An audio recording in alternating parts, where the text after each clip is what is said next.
Terpantas, terkini dan sahih. Bila-bila masa, di mana jua. Berita di jari. Subscribe YouTube Bulletin TV3.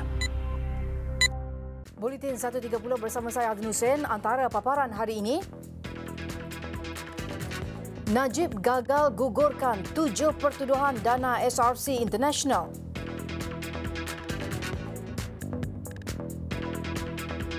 Juga Datuk Seri dan penasihat syarikat bebas reman kes rasuah penguatkuasa.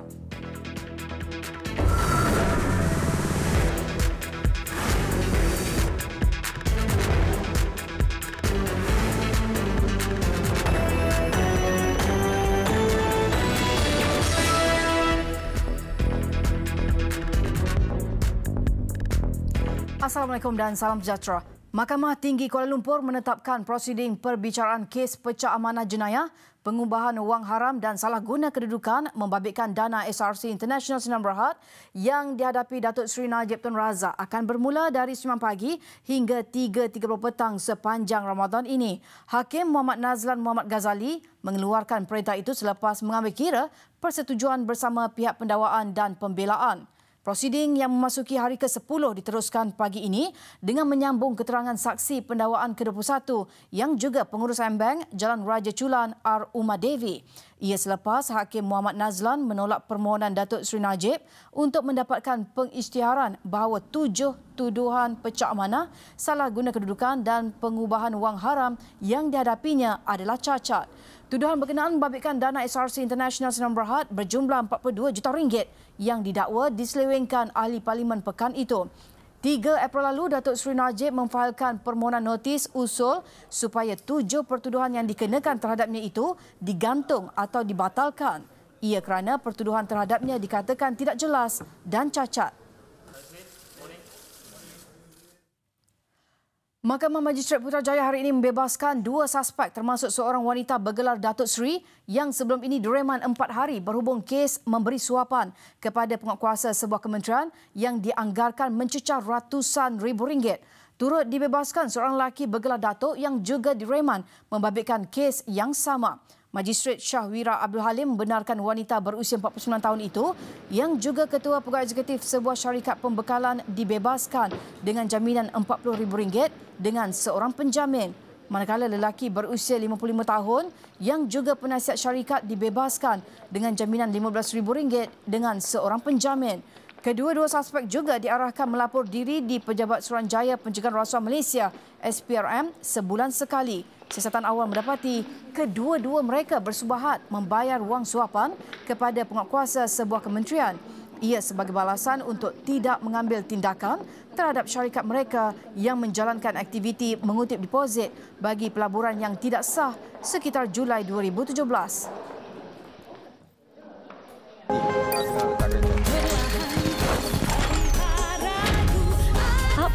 32 megapiksel, kamera depan terangkat. Vivo. Gas amonia disyaki punca seorang pekerja kapal maut manakala seorang kritikal selepas terhidu gas beracun di jeti Lok Poring Sepanggar di Kota Kinabalu, Sabah kemarin.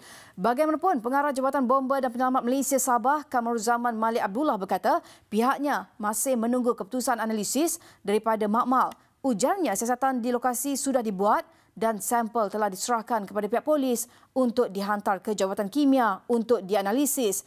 Dalam kejadian kira-kira jam 12.30 hari kemarin, Hasrul Laridi, 40 tahun, meninggal dunia ketika melakukan kerja memunggah peti ikan untuk dihantar ke kilang baja di Sepanggar. 2 lagi rakannya laini, 31 tahun, kini dalam keadaan kritikal dan sedang dirawat di Hospital Likas. Manakala seorang lagi, La Aceh, 36 tahun, hanya cedera ringan.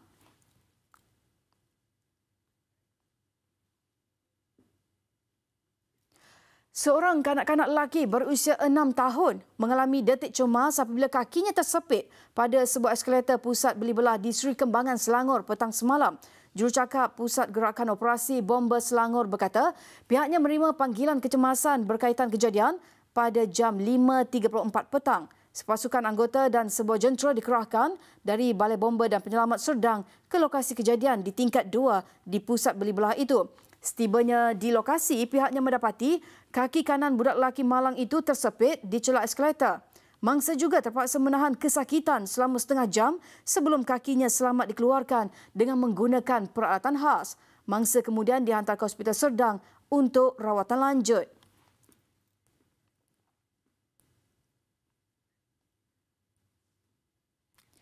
Seorang lelaki warga emas meninggal dunia ketika membaiki bumbung rumah teres tingkat pada ketinggian lebih 4 meter di Taman Universiti di Johor Bahru malam tadi. Ia menyebabkan usaha menurunkan mayat mendiang Chen Lai Hua, 62 tahun, terpaksa dibantu pasukan bomba dan penyelamat. Pegawai operasi dari Balai Bomba dan Penyelamat Skudai, Inggai Anak Bakau berkata pihaknya menerima panggilan kecemasan pada jam 8.39 malam sebelum 6 anggota diarahkan ke lokasi kejadian untuk memberi bantuan. Mayat mangsa diserahkan kepada pihak polis untuk tindakan lanjut. Punca kematian masih dalam siasatan. Ketua Polis Daerah Johor Bahru Utara, Asisten Komisioner Muhammad Taib Ahmad mengesahkan ada menerima laporan mengenai kematian mangsa.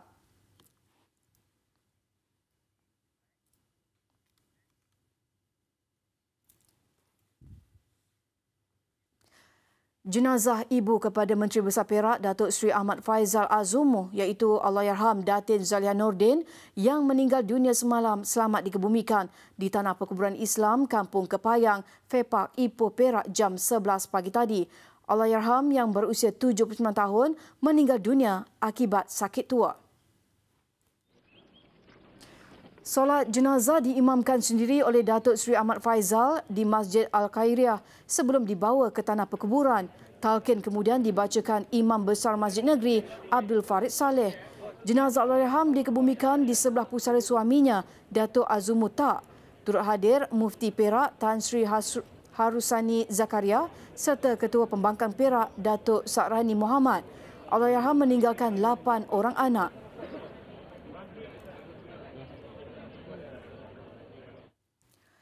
Kira-kira 2,767 individu membabitkan nelayan, penternak dan usahawan muda serta wanita menerima manfaat daripada Kementerian Pertanian dan Industri Asas Tani dalam tempoh kurang setahun Pakatan Harapan PH menjadi kerajaan. Menterinya Datuk Salahuddin Ayub berkata ia hasil beberapa inisiatif dan program baru dilaksanakannya sejak mula menjalankan tugas pada 21 Mei tahun lalu. Beliau berkata antara yang membanggakan program Agronisa yang membabitkan kemudahan pembiayaan mikro kepada 1,719 usahawan wanita yang kebanyakannya terdiri pada golongan B40. Sehingga bulan lalu, peruntukan berjumlah 5.4 juta ringgit telah disalurkan kepada program berkenaan. Di mana kita beri peruntukan kepada ibu tunggal, ini program Agronisa. Dan saya tanya semalam, dah 3 siri jualan mereka menggunakan peruntukan ini daripada jam 8 pagi hingga 12 tengah hari, rata-rata mereka dapat menjana pendapatan 200 hingga 300 ringgit. Itu sehari. Turut menerima manfaat 403 usahawan agro muda menerusi program Agropreneur dengan jumlah peruntukan 6.2 juta ringgit. Selain itu, 113 usahawan dan 25 pertubuhan peladang kawasan PPK turut menerima manfaat hasil model perniagaan industri pengeluaran ayam yang lengkap di sepanjang rantaian nilai. Manakala 128 pasar dan 532 nelayan menerima manfaat keuntungan lebih tinggi dengan pengurangan pembabitan orang tengah dengan nilai urus niaga berjumlah 47.7 juta ringgit. Pencapaian utama lain termasuklah kejayaan melancarkan Pelan Induk Kementerian Pertanian dan Industri Asas Tani, Prioriti dan Strategi 2019-2020 pada Februari lalu. Memiliki 5 hala tuju, 18 strategi dan 51 inisiatif, pelan itu bakal memberikan penekanan dalam subsektor padi, ruminan dan perikanan. Jadi ada yang perlu kita lihat lagi segi polisi, ada yang perlu kita ubah, ada yang perlu kita struktur kembali supaya ia tidak berjalan, orang kata business as usual. Kita mesti berubah. Dari segi attitude, dari segi pendekatan, manpower dan teknologi, kita mesti berubah. Kalau tidak, juga kita tidak akan ke mana-mana. Mengulas visi jangka panjang, Datuk Salahuddin berkata, selain menyelesaikan isu orang tengah, beliau berharap dapat meningkatkan pendapatan pesawah kepada lebih RM3,000 sebulan menjelang 2030. Nilai jualan ikan diperoleh nelayan dan tahap sara diri SSL, industri pedaging turut disasarkan meningkat kepada 30% dalam tempoh 5 tahun. CIMB Group dan Credit Guarantee Corporation Malaysia Berhad CGC menjalin perkongsian strategik bagi menyediakan akses kepada perusahaan kecil dan sederhana PKS. Melalui skim pinjaman portfolio I, CIMB Bank dan CIMB Islamic Bank mensasarkan peruntukan sehingga RM2 bilion untuk produk jaminan portfolio I iaitu pembiayaan model kerja Islam. More customers than what we used to before in terms for the SME markets. So we are actually planning to avail up to 100,000 SMEs out there. So the ticket size and that segment, the smaller segment, will benefit a lot more going forward. Target for CGC is 3.5 billion. We have done almost 800 million at the moment. So there are many more to come. Okay. CIMB turut komited menyokong industri PKS di Malaysia dan di seluruh ASEAN menerusi 800 cawangan dan 2,000 pengurus perhubungan CIMB.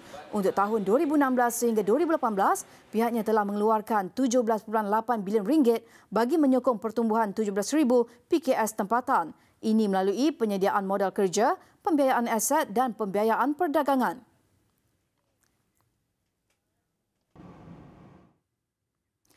Lebih 3.4 juta penyimpan Bank Simpanan Nasional BSN Sijil Simpanan Premium SSP dengan jumlah simpanan RM3.33 bilion direkodkan sehingga Mac tahun ini. Ketua Eksekutifnya Datuk Yunus Abdul Ghani berkata, sebagai bank yang dimandatkan kerajaan untuk menggalakkan masyarakat Malaysia, terutamanya golongan muda untuk menabung.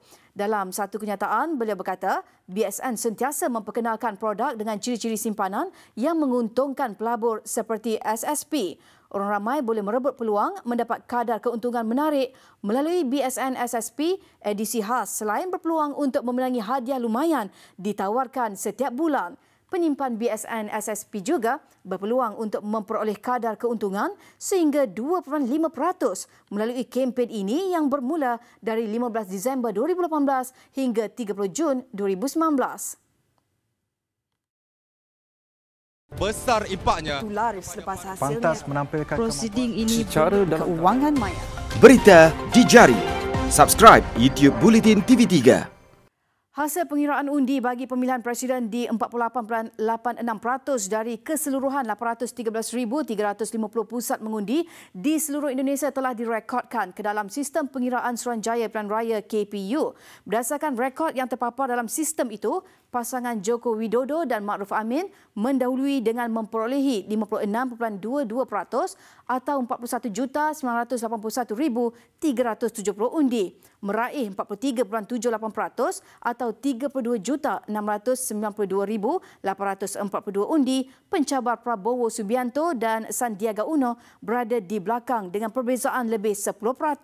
Setakat ini, kedua pasangan telah mengisytiharkan kemenangan masing-masing dalam pilihan raya yang diadakan 17 April lalu. Hasil kiraan awal sejumlah lembaga survey di Indonesia memihak kepada Jokowi Ma'ruf. Keputusan akhir pilihan raya Indonesia akan diumumkan KPU pada 22 Mei depan. Banjir besar dijangka melanda utara Mozambik susulan peningkatan paras air disebabkan hujan lebat selepas taufan Kenneth membadai wilayah itu. Keadaan dijangka bertambah buruk memandangkan hujan lebat diramal berterusan selama 4 hari lagi. Beberapa kawasan dilanda banjir termasuk di Pemba, wilayah Cabo Delgado. Sungai Megaruma merekodkan peningkatan jumlah air sehingga melimpahi tebing dan mengakibatkan kawasan rendah di daerah Mekufi dan Shore ditenggelami air. Lebih 23,000 penduduk hilang tempat tinggal dan hampir 35,000 kediaman mengalami kerosakan atau musnah.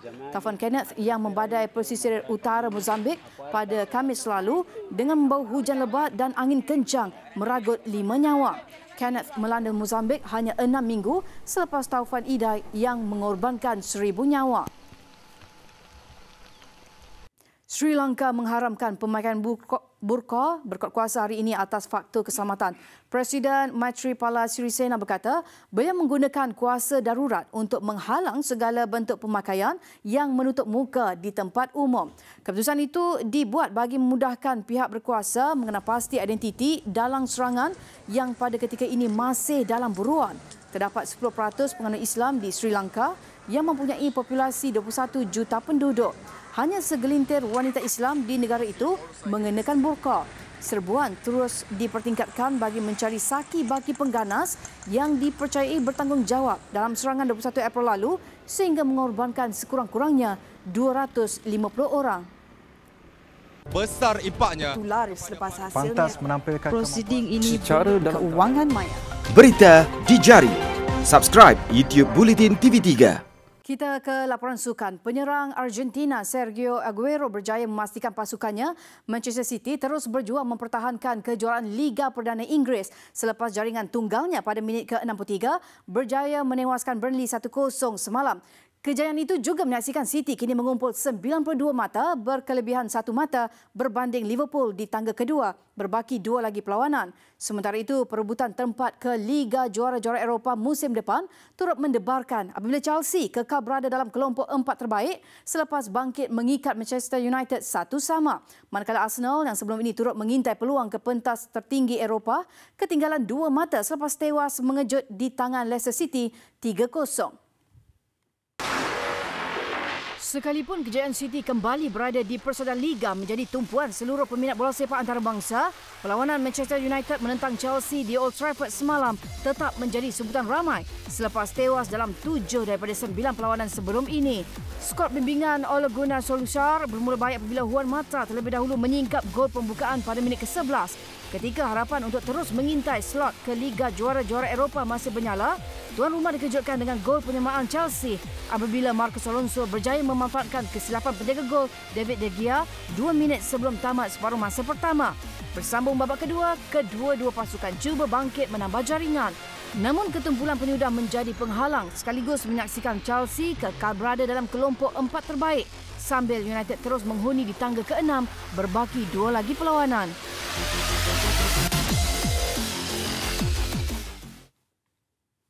Sementara itu, persaingan dalam Liga Super tidak kurang hebatnya. Walaupun baru 11 perlawanan, juara 5 kali Joe Dato' Azim berjaya mengekalkan kedudukan di persaudaraan Liga selepas mengutip 1 mata berharga di Stadium Darul Makmur Kuantan. Hasil keputusan Seri 1 sama menentang pencabar terdekat Pahang.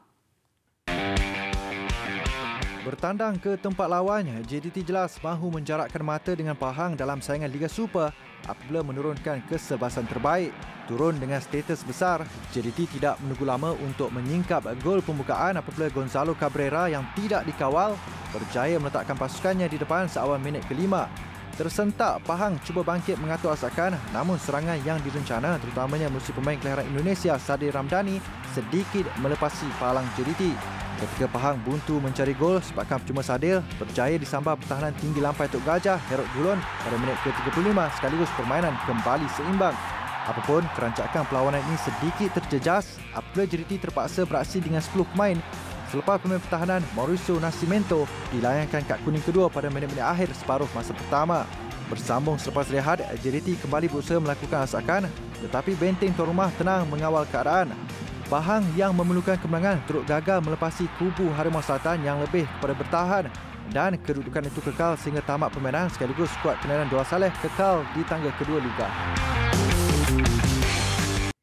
Sebelum kita berpisah, kita ke perkembangan flat retak di Taman Keramat Permai Ibu Negara terlebih dahulu. Setakat ini semua 222 penghuni daripada 37 keluarga masih berlindung di Pusat Pemindahan Sementara Dewan Serbaguna Majlis Perbandaran Ampang Jaya AU2. Menteri Hal Ehwal Ekonomi Datuk Seri Muhammad Azmin Ali turun padang hari ini bagi melawat mangsa dan juga lokasi kejadian. Dan untuk perkembangannya, kita terus sahaja bersama wartawan Syaira Izzati Yaakob. Syaira, apa yang dapat anda kongsikan dari lawatan Datuk Seri Muhammad Azmin Ali? Baik, terima kasih rakan setugas. Assalamualaikum dan salam sejahtera. Seperti yang kita semua sedia maklum, Jumaat lalu bangunan 4 tingkat Blok F di Flat Taman Permai terpaksa dikosongkan berikutan beberapa keretakan teruk dikesan dan flat ini dikatakan condong pada satu arah. Dan seperti yang anda dapat lihat, saya ketika ini berada di sekitar kawasan blok ini di mana hasil pemantauan saya mendapati bahawa blok ini telah pun dikosongkan di mana penghuninya telah pun diarah berpindah. Dan untuk pengetahuan anda juga, kawalan keselamatan di sekitar kawasan ini juga agak ketat di mana saya dapat lihat garisan kuning oleh pihak polis Diraja Malaysia PDRM diletakkan di beberapa sudut di sekitar kawasan flat ini. Baik, untuk pengetahuan anda juga, saya turut dimaklumkan bahawa bagi penghuni yang ingin mengambil sebarang dokumen penting ataupun sebarang-barang penting di dalam kediaman mereka, mereka boleh berbuat demikian. Mereka dibenarkan masuk seketika, namun mereka perlu untuk mengisi borang-borang yang sepatutnya di sekitar kemah di bawah ini. Baik, untuk pengetahuan juga, sebentar tadi Ahli Parlimen Gombak, Datuk Seri Azmin Ali juga melawat penghuni di sekitar di pusat pemindahan sementara di Dewan MPAJ, dan saya turut difahamkan bahawa Menteri Perumahan dan Kerajaan Tempatan Zuraida Kamarudin juga akan turun padang bagi meninjau sendiri keretakan di sini. Baiklah, saya kira itu sahaja yang dapat saya kongsikan buat masa ini. Sebarang maklumat ataupun sebarang maklumat lanjut akan saya bawakan kepada anda dari masa ke semasa. Untuk itu kita kembali ke Sri Pentas bersama rakan setugas, silakan. Baik, terima kasih Syira untuk laporan anda di sana. Paparan Buletin 1.30 berhenti di sini. Mengakhirinya, saksikan keindahan tanglung haiwan gergasi berwarna-warni di Paris, Perancis. Tapi sebelum itu, kita ikuti dahulu segmen BU Extra. Sama hormat dan Assalamualaikum.